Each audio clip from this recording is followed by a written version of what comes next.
मूर्ख पलाएर आयो तिमीहरूले तिमीहरूलाई प्रहलाद लिएर आइज भनेको थियो यो भुल्सीको पाराले भनेको यो भुल्सीको पारा हो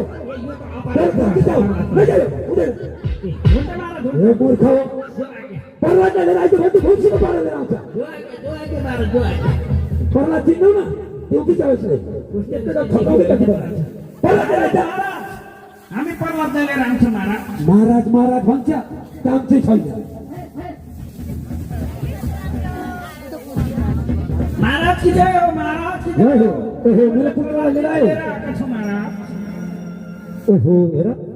मेरो छोरो म जस्तै गुटुक्क मोटाएछ गालापट्टि पुल्टुक पुल्टुक भएछ अनि छोरो मेरो आश्रममा घिउ धेरै दिँदो रहेछन् कि क्या हो दिन्छन् नि हो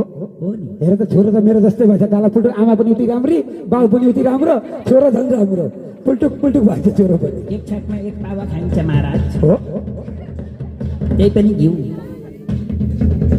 हेर न पोखिराखेलाई आमाको जात फुचुरो तानिहाल्नु पर्ने चार्छ काँडा कति चार्छु